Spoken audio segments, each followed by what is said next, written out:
Най-накрая се добрах до тия брези, дето миналата година си ги мечтая, сега не мога да ги... Миналия път не я оцелих и там се пуснах по една алтернативна ендуро пътечка. Ама сега... Този път е това. Еха. Айде.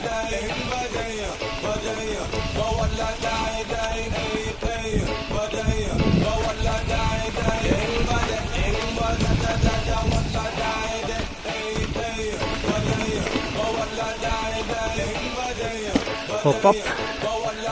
Благодаря. И...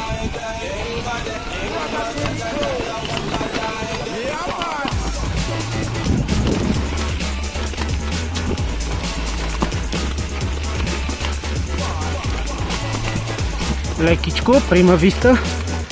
Предобриме тук някои от тия деренца. О.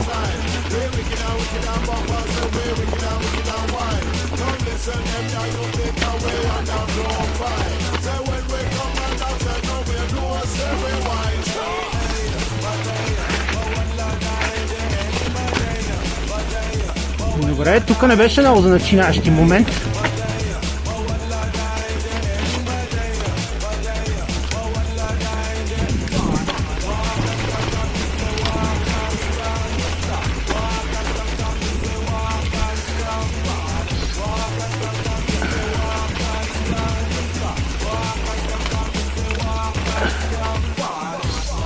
Готина, тук е лудница. Опа. Изчакаме малко. Карте малко. Е, тук гледай къв скок има. Брутал. Не, тук не мога да скочи никога.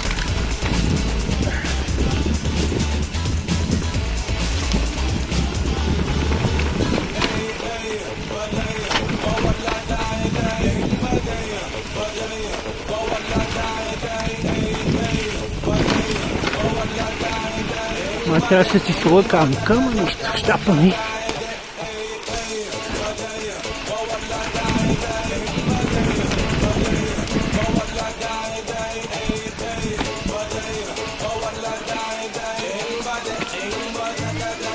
Еми, на мен не ми е много скоростно това тързе.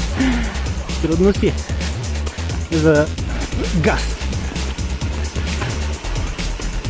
Но е готино, не?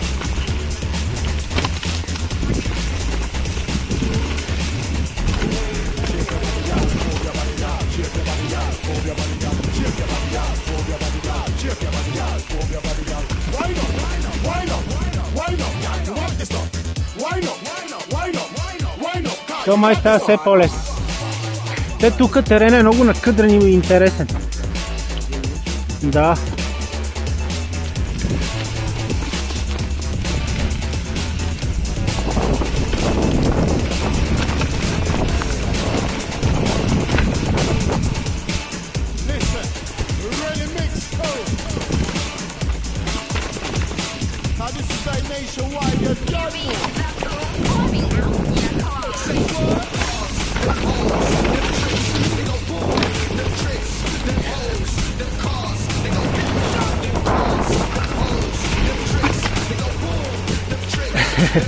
Някой е минал от тук, ама дали става? Става.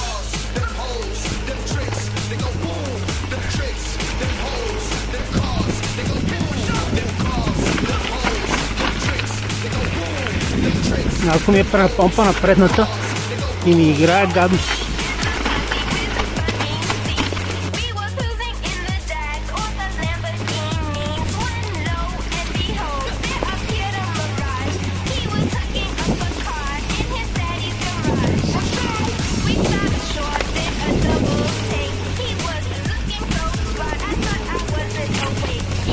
Опа!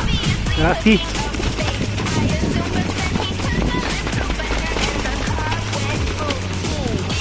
И постъркава.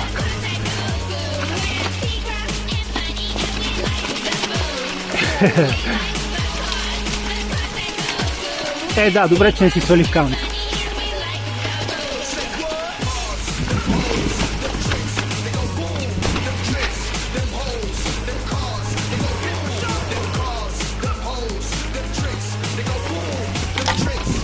Тази пътечка не е за начинащи в никакъв случай. Тук вече надолу е. Тук приближаваме парка на Владая. Те са 3, 4, 5, даже май 5 трасета, защото има едно много нататък. И всичките слизат до Владая, до парка и е страхотно. Много ме кефи тук. Но даже сега е най-грозни сезони, пак е супер яко. История, не? Но пътечката си е... Аз миналия път дойдох от тук, тя си ендуро пътека. С всичко драми има по нея. А тук си е хард. Mountain bike трасе е хард.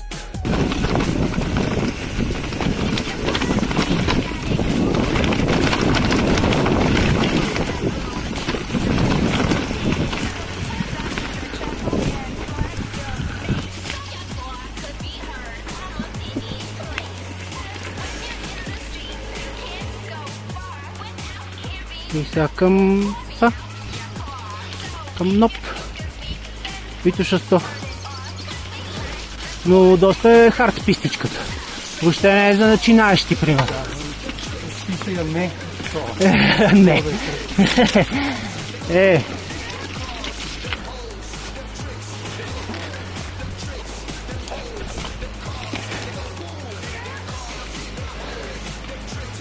Качихме се до НОП от Владая.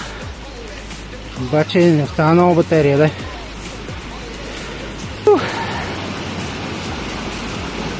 Здрасти, как е натам? Здрасти. Как е натам, добре ли? Добре е. Има малко кално, ама не е нещо, кой знае. Да. Ай!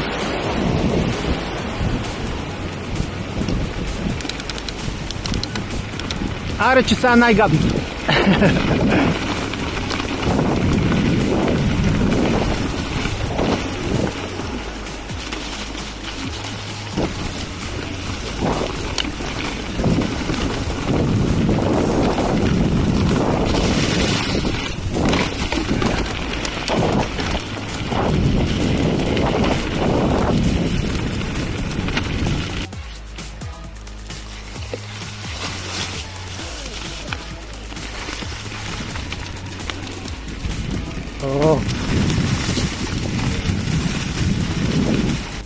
Тъмън стигнахме до НОПа, дето иначе обикаля, отива, нали, това си Витоша-100 трасе. Наляво е НОПа, ние сега слизаме към вода. Нали искаш си ходим?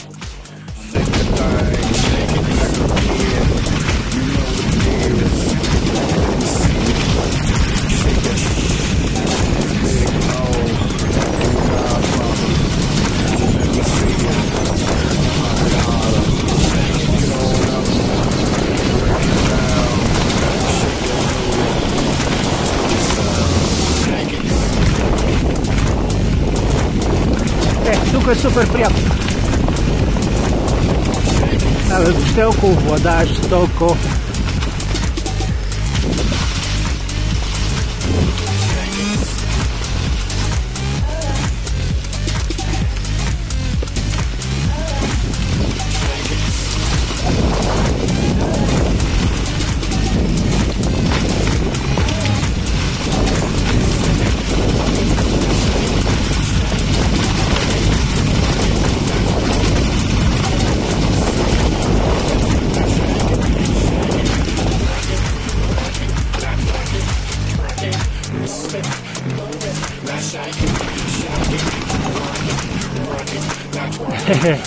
Здравейте!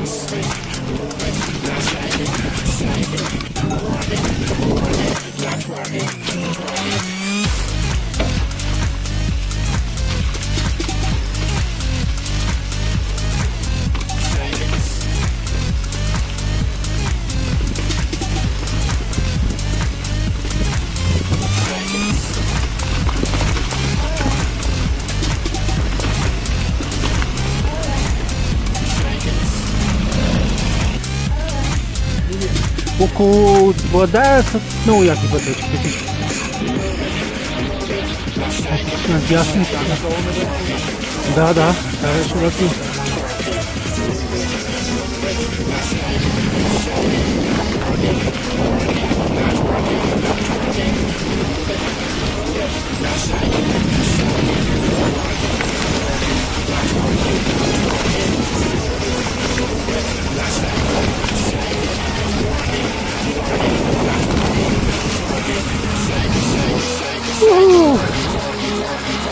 Ми е любима пътечка, много е готина. Сляза нагоре на електричка. Че има лъвове, дето я взимат и с биобайк.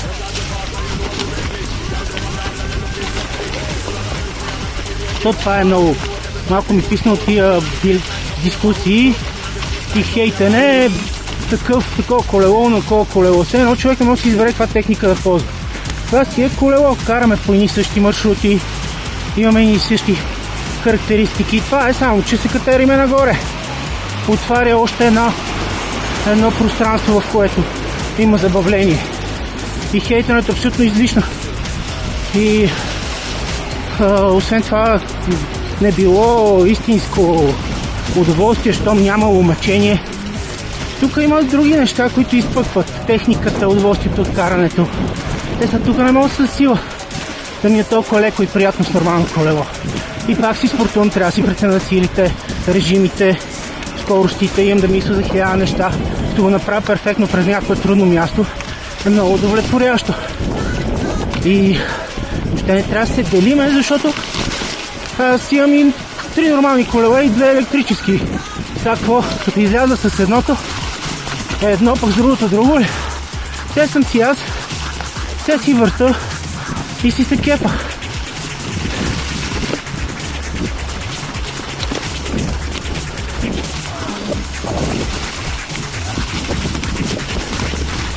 Тук е жестоко. Долу пътя как минава. И май е почистено дървета последния път, през това беше снежно. Имаше доста паднали дървета. Това е супер. Оп, ето. Тази пътечка е точно на нивото на влака. Мост пътник е излязъл някакси на асфалта. Това ми се струва голямо геройство тук. Как е станало? Да видим по-надолу.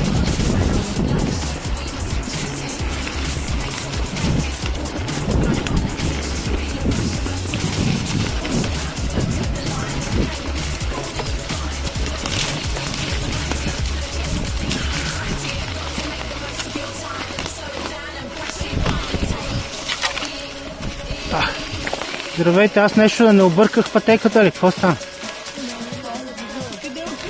Еми, към Княжево там. Аз сам, нали?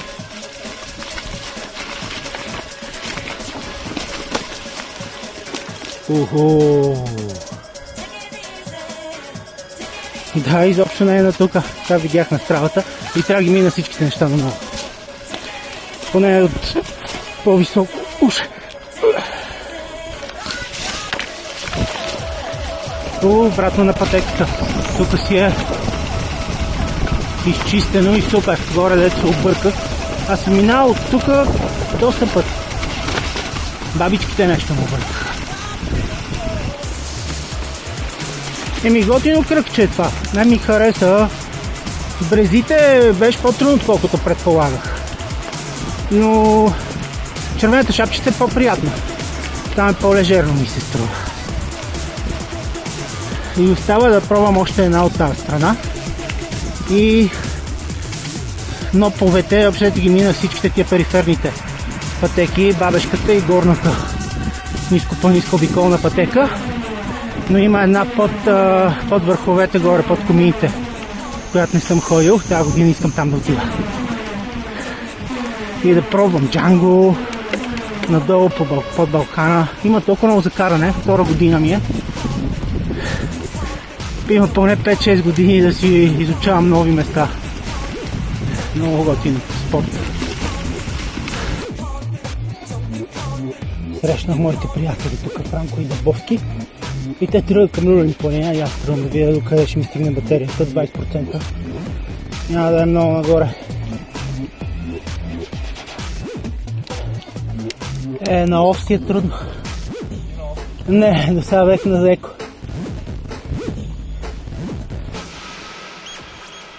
Аз си направя още по-икономичен режим. Много вижте. Сега какво си? Не?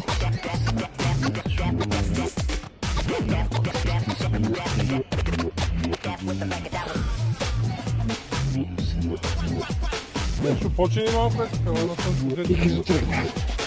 Цялото време 26.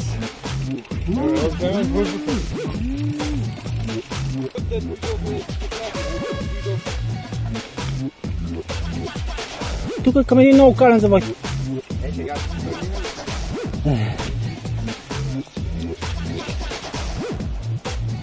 Пестиме, където можем.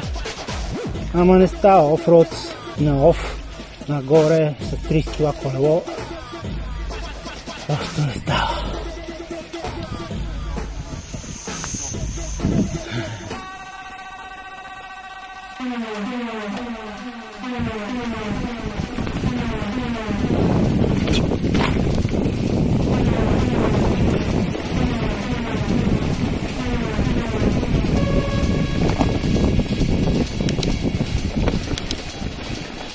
Ето дето някой вика, че не мога да се мъчиш с колело. Отиваш с незаредено колело на планина и се измъчваш повече отколкото с нормално. 24 кг с карбоновите колела такива. Моето е 30. С води и с всичко. И аз ако това байра на оф си е бая натискане. Ядно. Ядно са колко тежи. Нормалното биоколело. 14,200. 24, 25, 24 колко? 24 кила. 24 то. Да, общо са равни с трека. А моето е 30 кила. 30 кила! Горе се разгръщат такова, защото се киризат по целия хълм, как се разгръщат танкове, пехотата, отиват страни. Ма квартала имало ли? Тук генералите гледат.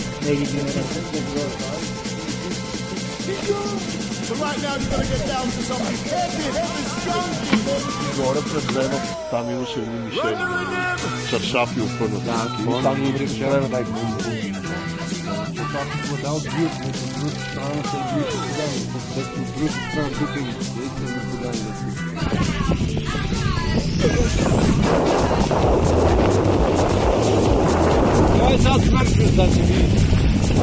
Трябва да видим до поделението може да се стигне.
Не е толкова стръмно и е по-приятно.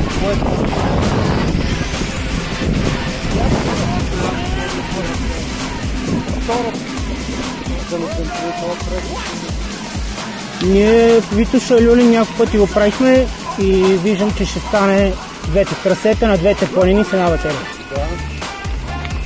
И то без много мъка.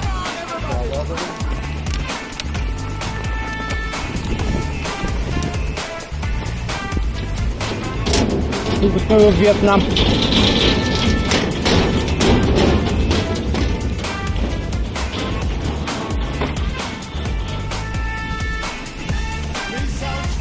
Тук ли беше? Да.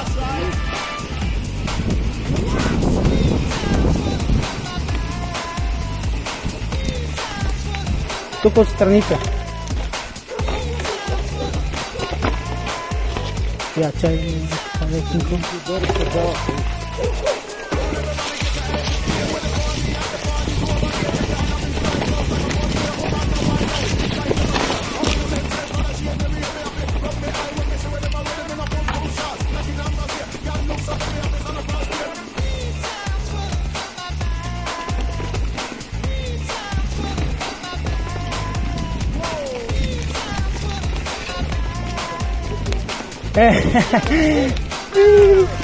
С цветенце.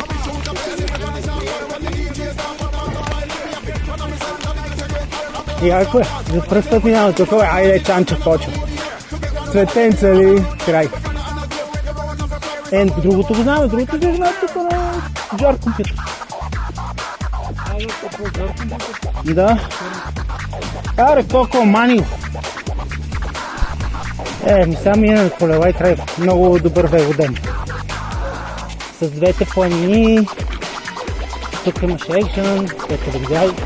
Супер.